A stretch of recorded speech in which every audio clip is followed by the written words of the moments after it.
there was a girl, and one day her mother baked some bread, and she turned to the girl and said, take a hot loaf and some warm milk to your granny through the forest.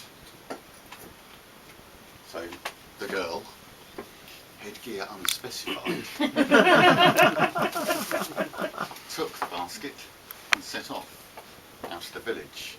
When she came to the crossroads, she met Bazoo, the werewolf. And he said to her, where are you going? She said, I'm taking a hot loaf and some warm milk to my granny through the forest. He said, are you taking the path of needles or the path of pins? And she said, I shall take the path of needles. He said, very well, I'll take the path of pins. We'll see who gets there first. And off he went, fleet of foot, through the trees. She dawdled and took the path of needles and picked up needles along the way. He arrived at the granny's house, and there he knocked on the door. Who is it? Disguised his voice. It's your granddaughter. I come bringing hot loaf and warm milk. Open the latch and come in. So he stepped in to her house, and there he killed Granny. Oh. He cut her up, and he put some of her meat and her blood, which he had caught in a bottle, in the cupboard. Then he put on her clothes and climbed into the bed. Eventually the girl, Headwear Unspecified, arrived at her granny's house. She knocked on the door. Who is it? Who is it? Got a sore throat. It's your granddaughter with a hot loaf and some warm milk. Lift the latch and come in. She went in, and by this time it had grown a little dark. And though the fire played its light around the room, flickering, the bed was along the same wall, so the light did not play on the head of the bed, and she did not see that it wasn't her granny. There's some meat and a bottle of wine in the cupboard. Bring them here and we'll eat. So she took the meat and the wine from the cupboard, and they ate and drank. And then the werewolf said, take off your clothes and climb into bed and tell me a story. Well, she undid the strings of her apron, said, where shall I put my apron? Throw it in the fire, you won't be needing it anymore. So she threw it in the fire. And then she took off her bodice. Where shall I put my bodice? Throw it in the fire, you won't be needing it anymore. She threw that in the fire too. And it was the same question and answer with her dress and her petticoat. And then she said, where shall I put my stockings? And the wolf felt a different hunger stirring within him. He said, it's all right, you can leave those on for the moment.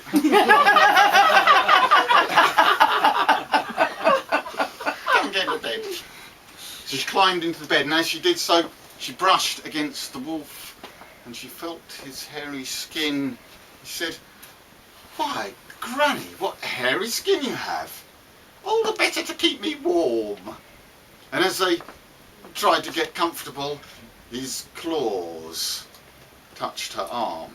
Why, Granny, what long nails you have.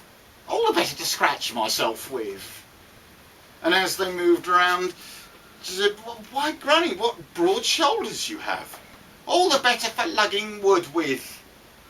And then he turned round and she said, why, Granny, what big eyes you have. All the better to see you with, my dear. Why, Granny, what a long tongue you have. All the better to... we'll just gloss over that one, shall we? Granny, what big teeth you have. All the better to eat you with, my dear. Oh, Granny, I need to go for a pee. Do it in the bed. No, I want to go outside. So the werewolf tied a rope of wool around her ankle and she went out through the door. And there she undid the rope and tied it around a plum tree. The wolf grew impatient. He called out, "What are you doing? You're making a load? You're making a load?" But there was no answer. And he looked out the window and saw that he had been tricked. And the full change came upon him, and in his wolfish form he charged out through the door to chase her through the forest. But she had not run away naked through the forest. She had busied herself finding a good stout stick. And as he came out the door, she knocked him senseless upon the floor. When the wolf came to, he was back in the bed. But this time, his wrists, his ankles, his thighs, his middle, his chest were all bound with ropes holding him fast to the bed, and 3 ropes from 3 different directions came to his head and neck, so he could not move. She was standing at the end of the bed, wearing his shirt, which covered her just above the stockings. And she dug up her granny's heart. And she said, "You wanted a story."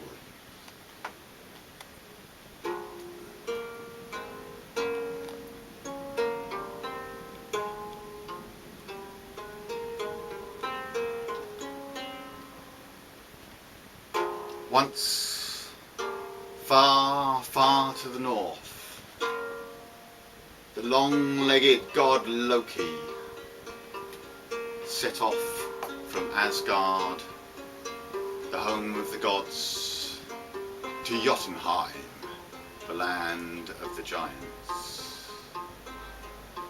Not content with his beautiful wife, Sigyn with her golden hair, he spent days and weeks on end with the giantess Angrboda. And from this evil union there came 3 children. The wolf Fenrir, Jormungand, greatest of serpents, and a daughter called Hel. Hel would stand out in a crowd of 1,000 people.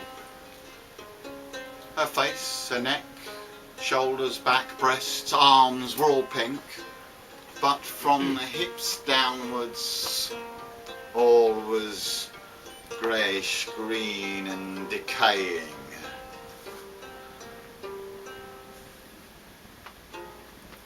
When the gods heard about these 3 children, birthed from the father of lies, they went to seek advice from the weavers of the fates of the 9 worlds, the 3 Norns, Earth, Verkthandi and Skuld.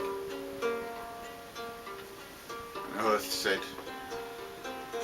"The father is evil, but the children are worse." And Verkthandi said, "Expect nothing from them but harm." And Skuld warned them, "They will be in at the kill."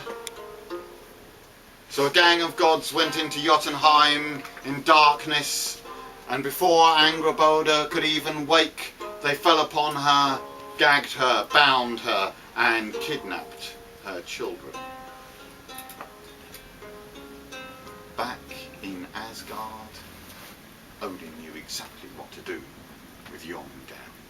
He took that serpent and he threw him out of Asgard, out of the home of the gods, down to Midgard, the world of men, and there Jormungand flew over the land and down towards the great rocking ring of the ocean that encircled it.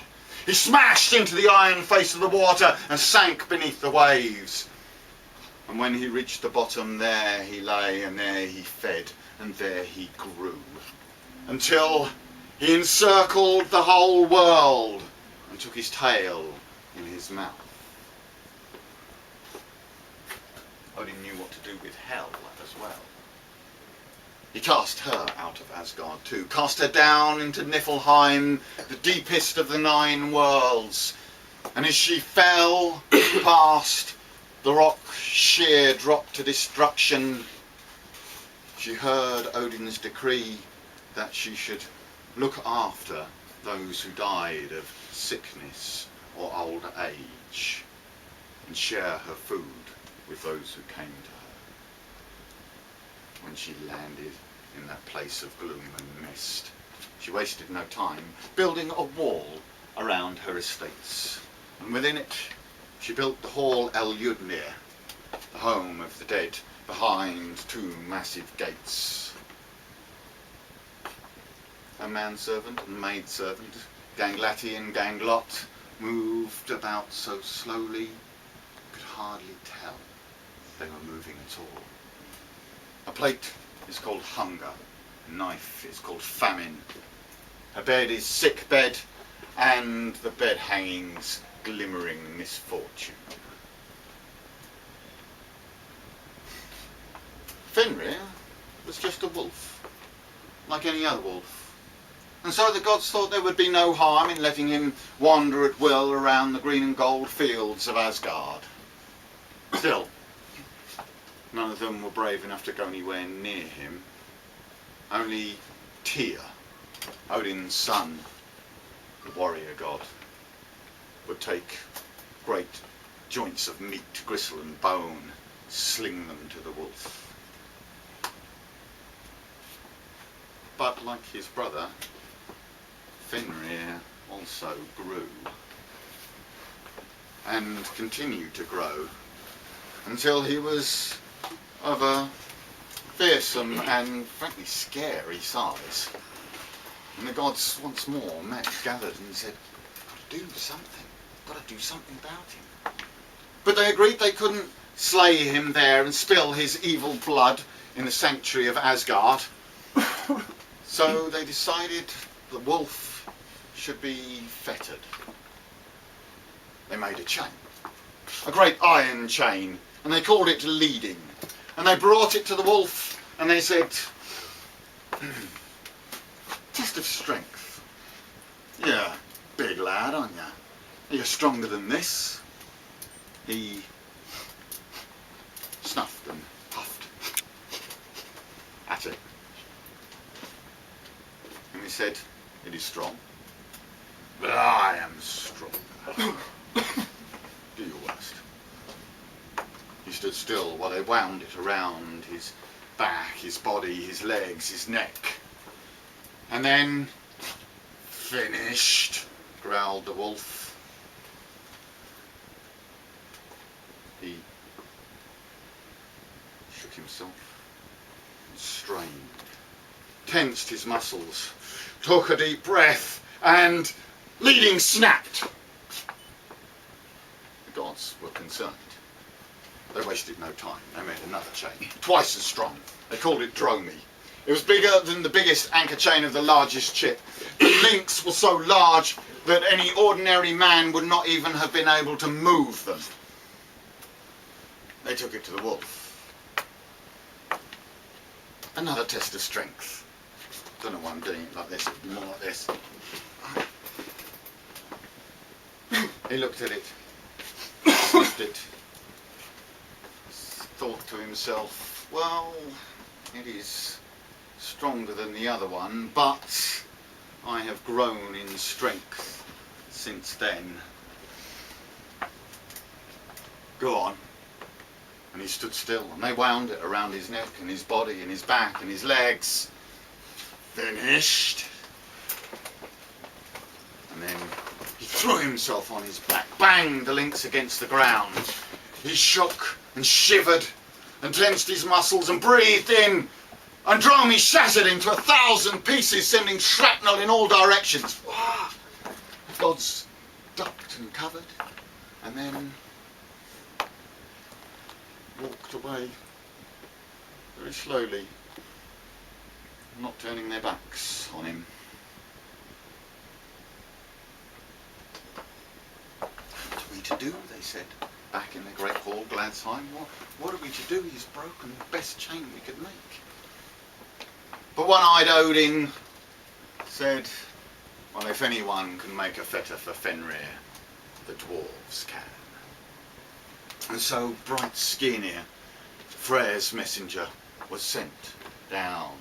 Down he went to Midgard, and once there he went deeper into the earth, into caves and grottos and caverns, until at last in the gloom he saw Nain and Nipping, Dane, Bifur, Bofur, Bomber, Norrie, and 100 other dwarfs, each one as ugly as the next. Their eyes glowed like glowworms. He said, I will give you gold, and more gold, if you'll make a fetter for Fenrir. And all stroked their beards, talked amongst themselves, and then they said, sit, drink a horn of mead, we will return shortly. And soon they came back, and they handed him a fetter as soft and supple as a silken ribbon. And they said, it is called Gleipnir. They took Gleipnir back to the gods. Odin ran it through his hands and said, but what is it made of? And Skirnir replied, it is made of 6 things. It is made of the sinews of a bear, the spittle of a bird, the beard of a woman, the breath of fish, the sound a cat makes when it walks, and the roots of a mountain. The gods wore expressions very much like yours. The Skirnir said, if you doubt it, as I doubted it, remember that many impossible things are so simply because they are in the dwarves' safekeeping. Have you ever wondered why a cat makes no sound when it walks? The dwarves have got it! Well, the gods went to Fenrir and they said, fancy a picnic? And he came with them. They went across to the lake Amsvartnir and then rowed over to an island called Lyngvi. Only then did they produce Gleipnir. Fancy having a go at this? Well, I'd win no fame for breaking that. Oh, it's stronger than it looks, said one of them. It is as well woven as the words of a good story. He sniffed at it. If it has cunning or magic in it, you can keep it for yourselves. Oh, well, you know, if you're scared. After all, you've broken 2 iron chains, what trouble could this give you? He prowled right around the group of gods and then said, I will try it if one of you will put your hand in my mouth. Most of the gods kind of shuffled back a little bit and looked away. They certainly found interesting things to poke at around the island. Tyr raised his right hand and placed it in the jaws of the wolf. And then they wrapped Gleipnir around his head, his body, his legs. Finished, growled the wolf. Once more he began to stretch and strain and shake, but each time all that happened was Gleipnir got tighter, and as he felt the restriction pulling in upon him, he clamped his jaws shut. The gods laughed to see the wolf bound, all except Tyr, he lost a hand. Then they attached the ends of Gleipnir to a chain called Gelger, and they passed the end of that through a hole in the rock Gjol, looped it back and fastened it to itself. They drove Gjol a mile deep into the earth and placed the boulder Thikvi on top of it. The wolf howled. He howled so loud that it shook the 9 worlds, and one of the gods drew his sword and jammed the point into the roof of Fenrir's mouth and hilt into his lower jaw. Fenrir was gagged and Fenrir was bound. His saliva poured out in a river which ran down into the lake Ansvartnir, and it is called Von, the river of expectation. For he knows that, bound as he is, the day will come when he will break free, and with his siblings and all the thieves from hell, they will wage war upon the gods and destroy them at Ragnarok.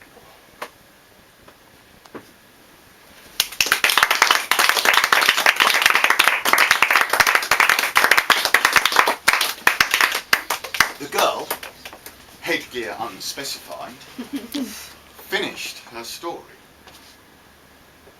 She put down the harp.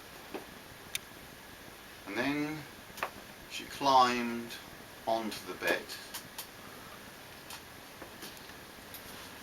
She settled on the wolf's chest. Her hairs tickled his skin, and he felt a mixture of excitement and fear.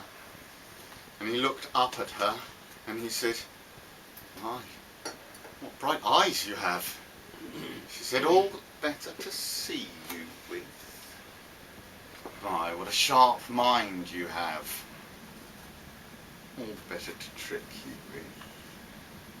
And then she reached behind her, and when she brought her hand back, he said,